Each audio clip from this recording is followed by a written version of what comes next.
नमस्कार दोस्तों, जैसा कि मैंने आप सबसे बात की थी अपने पिछले लेक्चर में, जिसमें मैंने कहा था कि डिजीज़ की डेवलपमेंट कैसे रहती है, डिजीज़ कैसे प्रोलिफरेट करती हैं।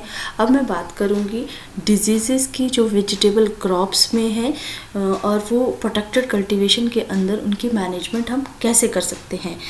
तो एक बार मेरा आप सबसे बहुत ही निवेदन है कि आप इसको बड़े ध्यान से सुनिए और आपका स्वागत है मेरे इस चैनल ग्रीन थंब गाइड में। तो शुरू करते हैं। पहली डिजीज़ जो कि नर्सरी में बहुत ही इंपॉर्टेंट डिजीज़ है, डैम्पिंग ऑफ। इसके जो मेनली जो फंगस इससे रिलेटेड है, राइजोक्टोनिया, पीथियम, फ्यूजेरियम, फाइटोपथोरा, स्क्लैशियम, बोट्राइटस और बहुत सारी स्पीसीज़ हैं जो इसको कॉज करती हैं। इसका मेन कारण यह है कि ये डैम्पिंग ऑफ आती है जब आपकी सॉइल जो है वेट है और कूल एनवायरनमेंट रहता है, तब आपकी डैम्पिंग ऑफ ज़्यादा आती है। और ज़्यादा वार्म कंडीशंस हो या ड्राई कंडीशंस हो, जब आपके सीड्स जो हैं, जर्मिनेटिंग सीड्स और सीडलिंग्स वीक हो जाते हैं और आपकी जो फंगस है वो उसको एक फेवरेबल एनवायरनमेंट मिल जाता है कि वो उसको इफ़ेक्ट करे, सीडलिंग्स को इफ़ेक्ट करे। तो यहाँ पे कुछ सीडलिंग्स के सिम्टम्स बताए गए हैं कि सीडलिंग्स किस किस तरह से डैम्पिंग ऑफ की इफ़ेक्ट होती है। डिजीज़ जो जनरली हैं नर्सरी बेड में ये प्रॉब्लम आती है और ये सीड की जर्मिनेशन को नहीं होने देता, और या फिर सीडलिंग अगर सीड जर्मिनेट हो गया तो जो सीडलिंग का स्टैंड है वो बहुत ही पुअर रहता है। जनरली होता क्या है कि जो सॉइल लाइन के पास के जो टिश्यूज़ हैं प्लांट के, वो सॉफ्ट हो जाते हैं और हमारा जो प्लांट है वो फैलन डाउन हो जाता है। और डिजीज़ जनरली जो हमारी आती है एक पैचेस में आती है, थोड़े थोड़े एरिया को कवर करेगी, फिर ये पूरे बेड को कवर कर लेती है। आप यहाँ सिम्टम्स दे सकते हैं कि डिजीज़ डैम्पिंग ऑफ की किस तरह से एक पैच बना रही है और फिर बाद में दूसरी पिक्चर में ये पूरे एरिया को कवर कर रही है। यहाँ पे डैम्पिंग ऑफ के seedlings, pre emergence damping off और post emergence damping off. Pre emergence का मतलब है कि ये अभी सीड्स को जर्मिनेट ही नहीं होने देगा, और पोस्ट एमर्जेंस का मतलब है सीडलिंग जर्मिनेट हो गई, उसके बाद क्या क्या कैसे कैसे वो अपने सीडलिंग स्टैंड को इफ़ेक्ट कर रहा है। तो ये देख सकते हैं इसके कुछ कॉजल ऑर्गेनिज्म है, राइजोक्टोनिया, इसका माइसेलियम। मैनेजमेंट आप नर्सरी डिजीज़ की कैसे करेंगे, जैसे डैम्पिंग ऑफ आ गया, रूट रॉट आ गया, या फिर रूट नॉट डिजीज़ आ गई, सीडलिंग ब्लाइट, बैक्टीरियल डिजीज़। तो आपने अवॉइड करना है कि आपकी नर्सरी बेड में ज़्यादा से ज़्यादा वाटर हो, मतलब एक ड्रेनेज की फैसिलिटी प्रॉपर होनी चाहिए नर्सरी बेड के लिए। आपने अपने नर्सरी बेड को ट्रीट करना है फॉर्मेलिन के साथ 1:7 की रेशो में एट लीस्ट एक हफ्ता सोइंग से पहले, और प्रॉपर सॉइल सेलराइजेशन करनी है। ओवर क्राउडिंग को अवॉइड करना है आपने, या फिर जो सैंडी सॉइल्स हैं नर्सरी के लिए वो होनी चाहिए, या फिर प्योर फाइन सैंड डस्ट रहनी चाहिए सीडलिंग्स को रेज करने के लिए। आपने सोइंग से पहले सीड्स को ट्रीट करना है थीरम या कैप्टान के साथ, बेविस्टिन जो वाइटाविक्स पाउडर के नाम से आपको मिलता है 2 ग्राम पर केजी सीड के हिसाब से। आपने प्रॉपर वेल डिकम्पोज मैन्योर को यूज़ करना है, बट ज़्यादा से ज़्यादा इरिगेशन नहीं करनी है, फ्रिक्वेंट इरिगेशन करनी है। सोइंग को आपने, जैसे आप सीड्स को सो कर रही हैं तो एक लाइन सोइंग करनी है, बजाय आप उसको सीड को ब्रॉडकास्ट कर रहे हैं। आपने जो नर्सरी बेड है उसकी ड्रेंचिंग करनी है इंडोफिल M45 के साथ, प्लस पेविस्टिन सॉल्यूशन बनाना है, और कंपेनियन या साफ के नाम से जो आपको अवेलेबल मिलता है, जिसमें मैनकोजेब और कार्बेंडाजिम का मिक्सचर रहता है, उसको आपने यूज़ करना है एट द रेट ऑफ 0.2%। आप अपनी नर्सरी में स्प्रे कर सकते हैं Ridomil at the rate of 0.2% और Indofil M45 at the rate of 0.25%, या फिर बेविस्टिन 0.1%, जो आपको कार्बेंडाजिम के नाम से मार्केट में अवेलेबल होगा। अब हमारी नर्सरी में तो ये डिज़ीज़ मेन रहती है डैम्पिंग ऑफ पर।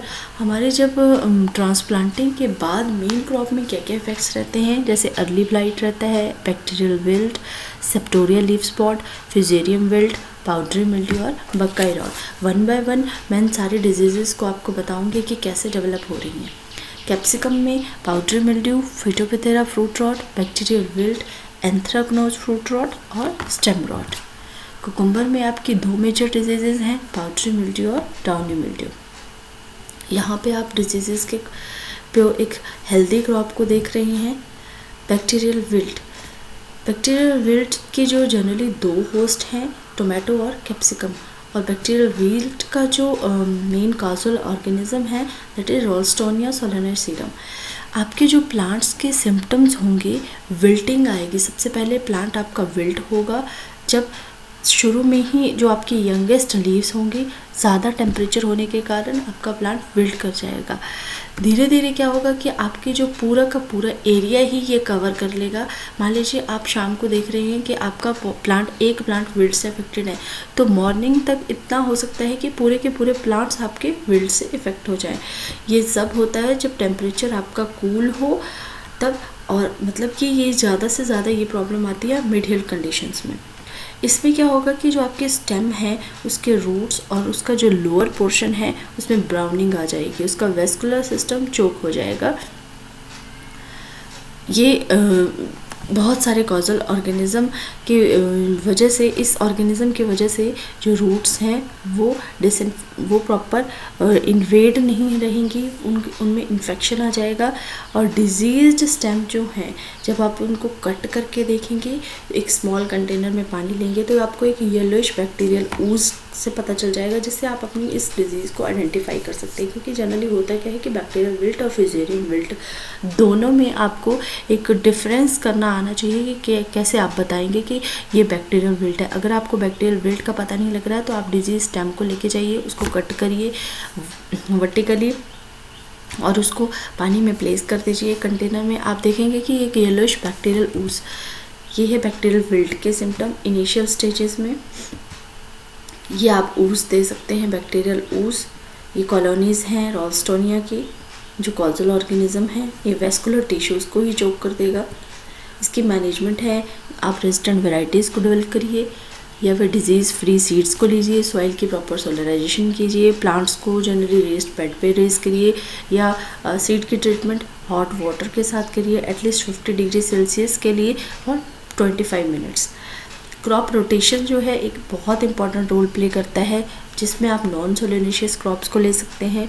जनरली बायो कंट्रोल एजेंट्स जो हैं जिनकी हम सीड कोटिंग कर सकते हैं जिनके साथ, वो हैं स्ट्रेप्टोमाइसिस, कैनेसेंस और स्यूडोमोनास फ्लोरेसेंस और मैनी अदर्स।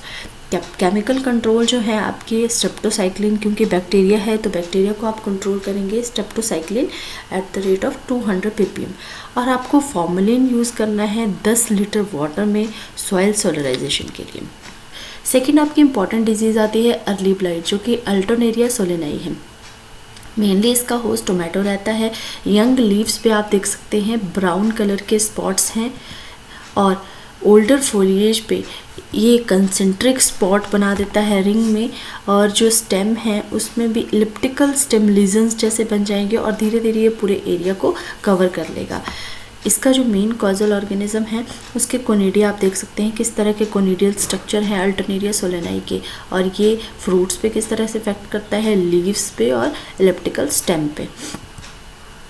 मैनेजमेंट वही रहेगी, आपको प्लांट्स को अपरूट करना है, उसको प्रॉपर बर्न करना है ताकि अल्टरनेरिया सोलेनाई का बाद में कोई भी कोनिडिया ना रहे। और आपने कोशिश करनी है जितनी भी आपकी लोअर लीव्स हैं फ्रूट सेटिंग से पहले उनको रिमूव करना है, या तो आपने कंपोस्ट का, ओल्ड कंपोस्ट का एक्सट्रैक्ट बनाना है इन द रेशियो ऑफ 1:5 की रेशो में, और वाटर में ये रेशो उस कंपोस्ट को वाटर में मिक्स करना है। वो बहुत ही ज़्यादा इफेक्टिव रहेगा आपके अल्टरनेरिया सोलेनाई को कंट्रोल करने के लिए। अब मैं बात करूंगी बायोलॉजिकल कंट्रोल की। तो बायोलॉजिकल कंट्रोल में आप बैसिलस सबटिलिस ले सकते हैं, ट्राइकोडर्मा हर्जियानम ले सकते हैं, ट्राइकोडर्मा विरिडी, स्यूडोमोनास फ्लोरेसेंस, उनको आप सॉइल में अप्लाई कर सकते हैं।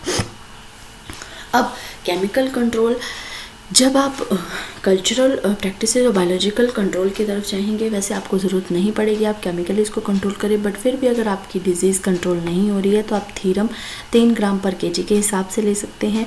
बोर्डॉक्स मिक्सचर बना सकते हैं 1% के साथ, एटलीस्ट जब आपको पता है कि डिजीज़ किस फेवरेबल एनवायरनमेंट में डेवलप हो रही है।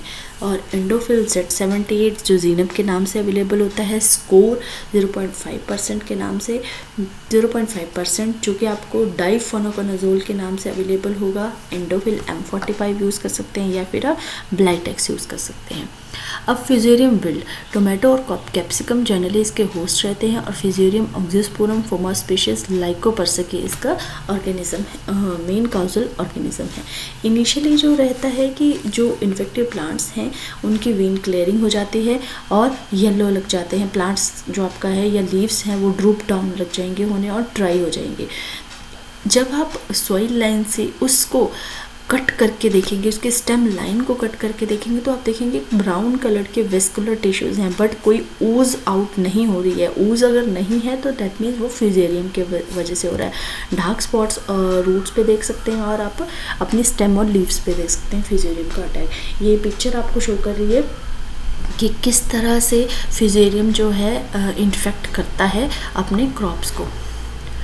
मैनेजमेंट वही रहेंगी, कल्चर प्रैक्टिस ज़्यादा से ज़्यादा रोटेशन, क्रॉप रोटेशन को फॉलो करिए या फिर जो लीव्स हैं उनको बर्न करिए, फार्म यार्ड मैन्योर का यूज़ करिए। अगर आपकी सॉइल एसिडिक है रेजिस्टेंट वेराइटीज़ को यूज़ करिए।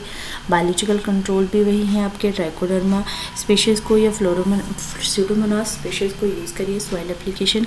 या फिर केमिकल कंट्रोल पे आप सीड को सबसे पहले ट्रीट करिए कार्बेंडाजिम से @ 2.5 ग्राम पर kg और सीडलिंग्स को डिप करिए, सीडलिंग्स की ड्रेंचिंग करिए ट्रांसप्लांटिंग से पहले बेविस्टिन के साथ। अब सेप्टोरिया लीफ स्पॉट जो है सेप्टोरिया लाइकोपर्सिकी की वजह से रहता है। जनरली ये मोस्टली एक्सटेंसिव है, फोलिएज के ऊपर इसका ज़्यादा इफेक्ट है। इसमें आप देख सकते हैं सर्कुलर लीजन्स जो डेवलप होते हैं सेप्टोरिया के, और सेप्टोरिया में जो इसके कोनेडिया है वो आप एक पिक्निडियल स्ट्रक्चर देख सकते हैं, पिक्निडिया टाइप की स्ट्रक्चर। तो जो इन्फेक्शन है वो एक डार्क बॉर्डर्स और ग्रे कलर का सेंटर देख सकते हैं। डार्क कलर का बॉर्डर है ब्लैक कलर का या ग्रे कलर का, और अंदर से ये लाइट कलर के स्ट्रक्चर्स हैं जो प्लांट्स पे डेवलप हो रहे हैं। और जो डिज़ीज़ है ये थोड़ी प्रोग्रेस होती है स्टेम की तरफ, और जनरली फाइनली जो इस डिज़ीज़ का मेन इफ़ेक्ट प्लांट पे है ये डिफोलिएशन कॉज करता है। और जो स्ट्रक्चर आप सेप्टोरियल लीफ स्पॉट में पिक्निडिया छोटे छोटे ब्लैकिश स्पॉट्स देख सकते हैं इन स्ट्रक्चर के बीच जो ब्लैक कलर के रहते हैं जनरली। तो ये आप डिज़ीज़ की आइडेंटिफिकेशन कर सकते हैं। आप मैनेजमेंट पे जाएंगे तो कल्चरल प्रैक्टिसेस आपको फॉलो करनी पड़ेंगी। वही है, आपको कल्चर प्रैक्टिसेस में प्लांट सैनिटाइजेशन का प्रॉपर ध्यान रखना पड़ेगा, डीप प्लोइंग करनी पड़ेगी, सॉइल सोलराइजेशन और क्रॉप रोटेशन को आपको फॉलो करना पड़ेगा, प्रॉपर स्टेकिंग करनी पड़ेगी। आपके फोलिएज में एयर सर्कुलेशन प्रॉपर हो, इसके लिए आपको प्रॉपर ड्रेनिंग, प्रूनिंग, पिंचिंग, जितने भी प्लांट्स की ये ऑपरेशंस रहते हैं, टेक्निकल ऑपरेशंस जितने भी रहते हैं वो आपको करने पड़ेंगे। अगर आप की सॉइल से यह जो पिक्निडिया है या सेप्टोरिया डेवलप हो रहा है तो आपको मल्चिंग को यूज़ करना पड़ेगा जो एज ए बैरियर के तरह काम करेगा, और जो आपके स्प्लैशेस हैं स्पोर्स के उनको लोअर लीफ पे आने नहीं देगा। आप इसको कंट्रोल कर सकते हैं डाइथिन M45 के साथ या फिर